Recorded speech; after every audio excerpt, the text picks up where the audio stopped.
O evangelho que nós apresentamos em todo o tempo, enquanto há vida, enquanto há oportunidade, enquanto nós temos a força ainda e vigor para proclamar o evangelho de Deus.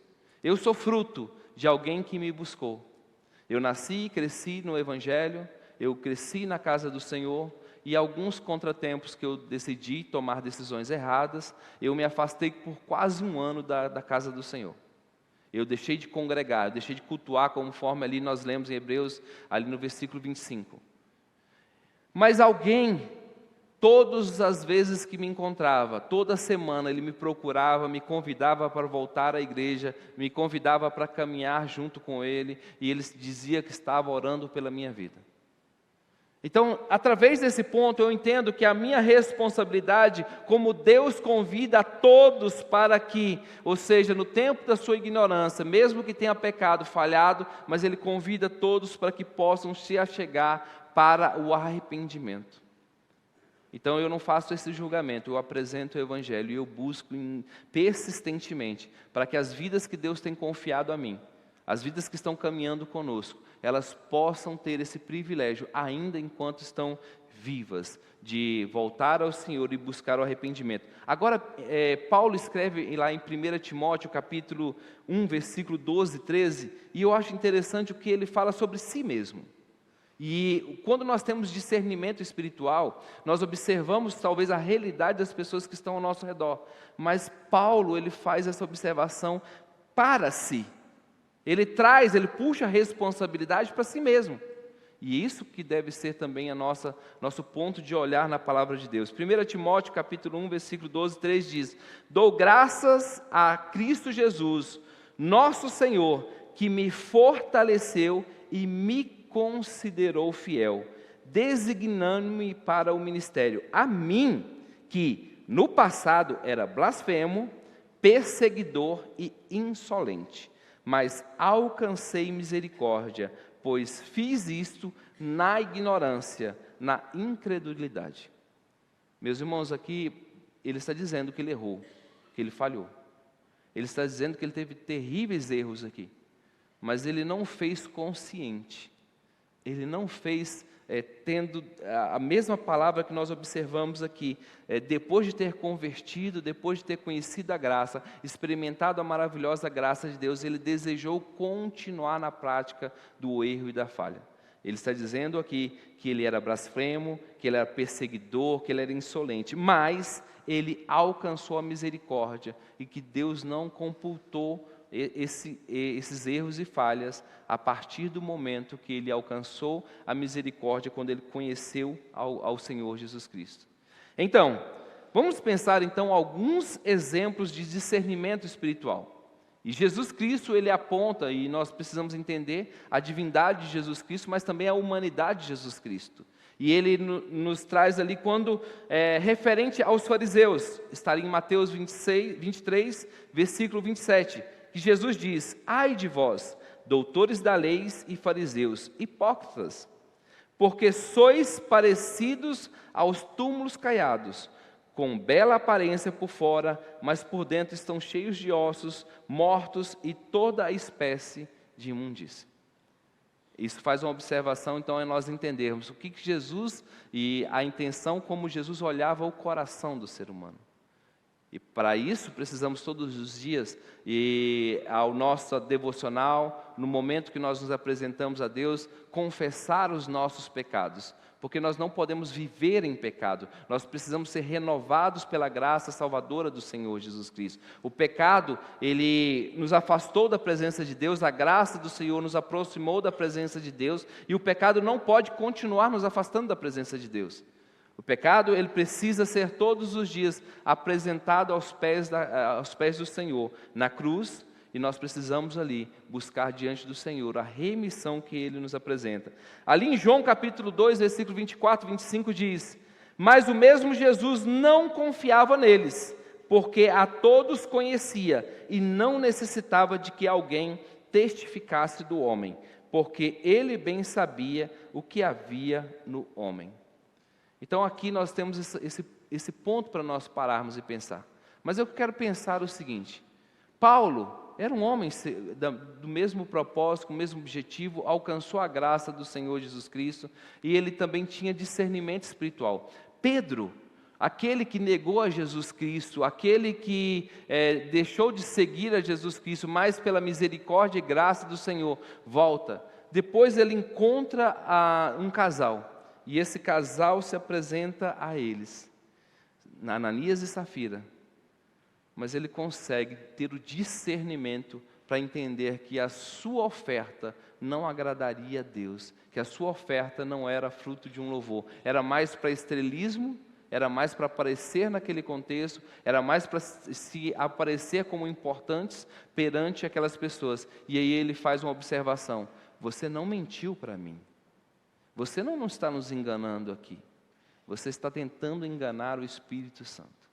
Às vezes com a atitude que eu levo, que eu conduzo em parecer ser um cristão, mas ali Jesus estava dizendo ali em Marcos, que parece por fora o estereótipo, muito bem afeiçoado, mas o coração ainda precisa de muita transformação, e é nesse ponto que nós precisamos. Até Paulo está dizendo aqui que ele era insolente, que ele era blasfemo, que ele era perseguidor, mas ele alcançou misericórdia, e é nesse desafio que eu e você precisamos persistir, para que as práticas do velho homem não nos acompanhem na nossa maneira de viver, de falar. Nós escutamos muito, talvez aqui os irmãos que já têm alguns dias de evangelho, e aí eu não vou dizer os mais antigos, os mais velhos, porque não quero chegar, ou seja, a olhar para mim e já entender que já estou passando o tempo. Eu quero pensar o seguinte, que nós ouvíamos escutar muito sobre essas críticas às pessoas, a crítica da maneira de viver, e que às vezes a aparência do exterior, ela era mais respaldada do que a prática do cotidiano. E algumas pessoas brincavam ali: pastor, arruma uma casa, um lugar para que eu possa morar dentro da igreja, porque o meu esposo, ele é muito diferente quando ele está na igreja do que quando ele está em casa. Ou a minha esposa, ela é tão organizada, ela estabelece, faz tantas coisas na igreja, mas quando ela chega em casa, ela é outra pessoa. Os meus filhos, quando estão tocando, quando estão servindo ali, mas como são obedientes, mas quando chegam em casa, são outras pessoas.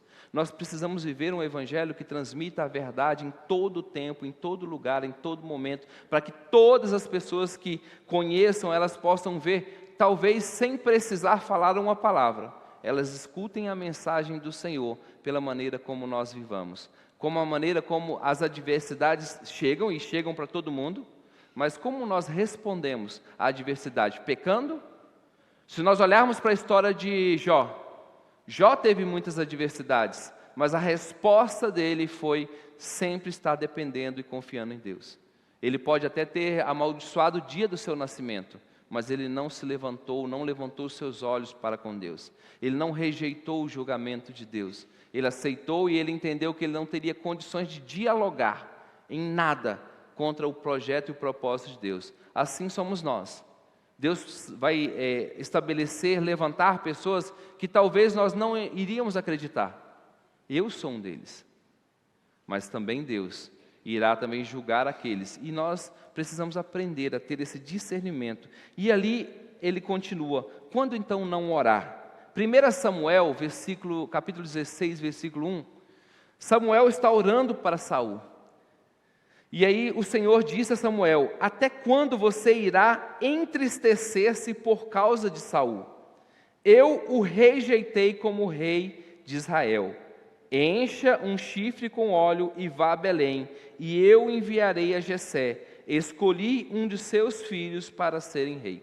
Aqui nós estamos vendo a rejeição, e aí por isso que eu quero sempre pensar junto com os irmãos: é uma rejeição física ou é uma rejeição espiritual? Nós estamos vendo aqui para Samuel que Deus já não queria mais Saul como rei em Israel, e ele escolheu alguém que ele estabeleceria um reino que seria eterno, e ele usa a vida de Davi para que pudesse dar sequência, porque Davi, e nós olhamos a história de Davi, teve muitos erros, mas ele se arrependia, e ele não praticava os mesmos erros, ele não retornava a praticar as mesmas falhas e defeitos que ele tinha. E outro ponto é Pedro, quando nós falamos aqui de Ananias e Safira, e ele vai dizer ali, ter essa interpretação e essa visão. Não não foi contra aquele grupo, não foi contra Pedro, mas foi contra o Espírito Santo. E naquele momento, nós vamos observar que primeiro Ananias cai morto, depois Safira cai morta, porque tentaram mentir ao Senhor. Meus irmãos, 3 pontos que eu quero pensar sobre esse texto. E aí, dentro desses desafios que nós temos, não é fácil. Se nós olharmos a minha realidade. Primeiro, eu preciso ter discernimento para a minha vida. Como eu estou vivendo? Ela está agradando uma forma que está agradando ao Senhor? É uma forma que está todos os dias e as pessoas têm observado através do fruto da minha vida. A palavra de Deus diz que é pelo fruto que se conhece a árvore. Se o fruto for bom, a árvore é sadia. Se eu estou dando frutos dignos de arrependimento, as pessoas que estão ao meu redor, elas estão sendo alcançadas. Então eu preciso ter discernimento para fazer essa avaliação sobre mim. E eu consigo enxergar aqui que o apóstolo João está trazendo esse ponto para nós podermos parar e pensar e fazer essa avaliação para nós mesmos. Como que nós estamos direcionando a nossa vida? De que forma eu sou quando ninguém está ao meu redor? O que eu assisto, o que eu falo, a maneira como eu negocio, a maneira como eu compro ou vendo alguma coisa, a maneira como eu respondo às pessoas que estão subordinadas a mim. De que forma eu sou? De que forma eu tenho buscado discernimento espiritual sobre a minha própria vida? Esse seria o primeiro desafio que eu queria passar para nós mesmos. O outro desafio eu preciso ter discernimento para a minha família. Eu preciso ter discernimento para as pessoas que estão ao meu redor. Ontem uma senhora veio me procurar. Ela falou que tem 5 filhos. E ela me disse o seguinte: pastor, como é que eu faço nessa situação? O meu filho caçula tem 31 anos, ele não quer largar o vício, e os meus outros filhos ficam muito nervosos e chateados com mim, porque eu cuido mais dele do que dos outros, e eu não estou conseguindo lidar com isso. E eu expliquei para ela: você precisa aprender a confiar em Deus, determinar limites, você precisa apresentar limites. Todas as vezes que ele errar, falhar, você precisa apresentar limites certos. E quando você confiar em Deus, deixa que Deus também vai direcionar essa vida para que ela possa se voltar ao Senhor, para que ela possa se arrepender. Não é abandonar, mas é deixar e confiar. A minha mãe, no período que eu fiquei afastado, todos os dias quando eu chegava em casa, eu observava que ela estava orando, ou ela já tinha orado, eu sabia que ela estava intercedendo pelo meu retorno para a casa do Senhor. Ela não desistiu de mim, mas também ela me deu limites. Eu precisei tomar decisões a partir daquele momento que eu não estava mais abrigado sob as orientações da minha mãe. Depois eu precisei mudar, eu precisei conduzir a minha vida, e graças ao Senhor Jesus Cristo, foi breve o meu tempo de revolta ou de ignorância, o meu tempo de bater a cabeça, e o Senhor me permitiu reencontrar o seu amor, a sua graça, a sua misericórdia. Mas a gente precisa ter esse discernimento também. O que você vai fazer?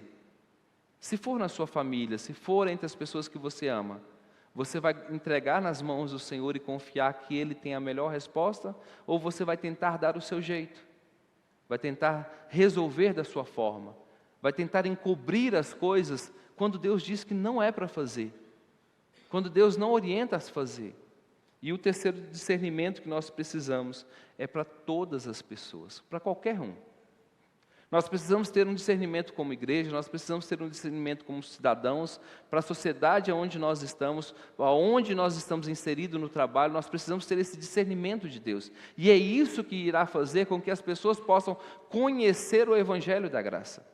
Então, quando a igreja do Senhor Jesus Cristo, quando eu e você, nos apresentamos diante do Senhor e buscamos entender o que Ele quer. Quando eu citei o meu exemplo, quando eu estava me aproximando de uma depressão, o Senhor me ajudou a tratar a minha depressão. Quando eu comecei a cuidar das vidas que Deus tinha colocado sobre a minha responsabilidade. Eu não sei para você, mas a palavra do Senhor é que convence, que nos orienta, que nos exorta a seguirmos e a fazermos o que está na direção dEle e não na minha direção. Então, quando eu faço assim, eu tenho a possibilidade de ter menos erros. Não significa que nós talvez não possamos falhar, mas significa que os erros serão muito menores quando sempre buscarmos a orientação do Senhor. Não é que Deus não tenha dado a orientação correta, mas também nós precisamos ter esse discernimento cada vez mais apurado, mais alinhado à vontade de Deus, a tal ponto de entender, ou seja, quando Pedro está olhando ali, quando ele chega alguém para apresentar uma oferta, e ele sabe que aquela pessoa não estava fazendo de coração, que o Senhor Jesus Cristo continue conduzindo a nossa igreja, que o Senhor continue nos conduzindo para esse tempo. Meus irmãos, o desafio para nós hoje é mais pensarmos em nós mesmos e como nós enxergamos essa realidade. Orar, nós devemos orar incessantemente, nós devemos buscar a direção do Senhor para todos os objetivos que nós temos. Mas nós precisamos aprender a lidar com todas essas realidades, segundo o planejamento e o propósito do Senhor. Que Deus nos conduza para esse tempo.